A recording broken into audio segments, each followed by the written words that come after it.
નમસ્કાર દર્શક મિત્રો, હું છું રિપોર્ટર યાસીન બાબોર અને આપ જોઈ રહ્યા છો ફતેપુરા લાઈવ। આજના મહત્વના સમાચારની વાત કરીએ તો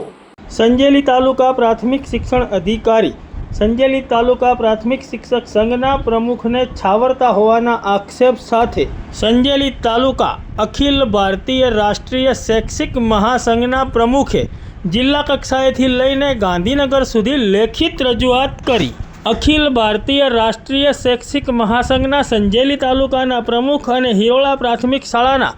આસિસ્ટન્ટ શિક્ષક મુકેશ રાઠોડે સંજેલી તાલુકા પ્રાથમિક શિક્ષણ અધિકારી, દાહોદ જિલ્લા પ્રાથમિક શિક્ષણ અધિકારી, દાહોદ જિલ્લા વિકાસ અધિકારી અને ગુજરાત રાજ્યના નિયામક શિક્ષણ સચિવને લેખિત રજૂઆત કરીને સંજેલી તાલુકા પ્રાથમિક શિક્ષણ અધિકારી સંજેલી તાલુકા પ્રાથમિક શિક્ષક સંઘના પ્રમુખને છાવરતા હોવાના આક્ષેપ સાથે રજૂઆત કરી છે। તેઓએ રજૂઆતમાં જણાવ્યું છે કે તારીખ 18 ફેબ્રુઆરી 2025ને મંગળવારના રોજ તેઓ ખાસ કામ હોવાથી શાળામાં અડધા દિવસની રજા મૂકીને તેઓના કામ અર્થે જતા હતા। તે વખતે ભીતફળિયા વર્ગ ચમારિયા પ્રાથમિક શાળાના આચાર્ય અને સંજેલી તાલુકા પ્રાથમિક શિક્ષક સંઘના પ્રમુખ રમેશ સેલોતે તેઓને રોકવાની કોશિશ કરી હતી અને ફોન દ્વારા બીભત્સ ગાળો બોલીને ધાક ધમકી આપી હતી અને જણાવ્યું હતું કે તું તો પહેલાં સંઘનો છે, તને જોઈ લઈશ તેમ કહીને ધમકીઓ આપી હતી। સંજેલી તાલુકા પ્રાથમિક શિક્ષક સંઘના આ પ્રમુખ તેમની શાળામાં ફરજ ઉપર તેમજ તાલીમમાં હાજર રહેતા નથી તેમજ ગામ લોકોની રજૂઆત હોવા છતાં તેમજ સંજેલી તાલુકા પ્રાથમિક શિક્ષક સંઘના આ પ્રમુખ વિરુદ્ધ વિવિધ માધ્યમોમાં અહેવાલો છપાયા હોવા છતાં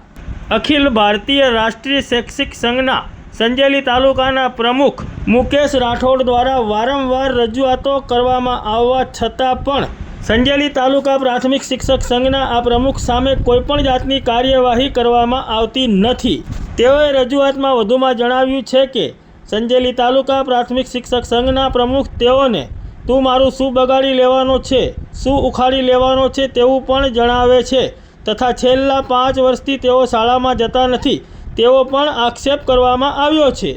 વધુમાં તેઓએ આક્ષેપ કર્યો છે કે સંજેલી તાલુકા પ્રાથમિક શિક્ષક સંઘના પ્રમુખ સંજેલી તાલુકા પ્રાથમિક શિક્ષણ અધિકારીના વિવિધ પ્રકારના કામો કરી આપે છે, તેથી સંજેલી તાલુકા પ્રાથમિક શિક્ષણ અધિકારી દ્વારા સંજેલી તાલુકા પ્રાથમિક શિક્ષક સંઘના પ્રમુખ સામે કોઈપણ જાતની કાર્યવાહી કરવામાં આવતી નથી તેવા પણ તેઓએ આક્ષેપ કર્યા છે અને સંજેલી તાલુકા પ્રાથમિક શિક્ષણ અધિકારી સંજેલી તાલુકા પ્રાથમિક શિક્ષક સંઘના પ્રમુખને છાવરે છે તેવા આક્ષેપ સાથે તેઓએ જિલ્લા કક્ષાએથી લઈને ગાંધીનગર સુધી રજૂઆત કરતા સંજેલી તાલુકા શિક્ષણ જગતમાં તેમજ દાહોદ જિલ્લા શિક્ષણ જગતમાં ચકચાર મચી જવા પામી છે। ત્યારે હવે આ સમગ્ર મામલે દાહોદ જિલ્લા પ્રાથમિક શિક્ષણ અધિકારી દ્વારા તેમજ ઉચ્ચ કક્ષાએથી શું પગલાં લેવામાં આવશે તે જોવાનું રહ્યું।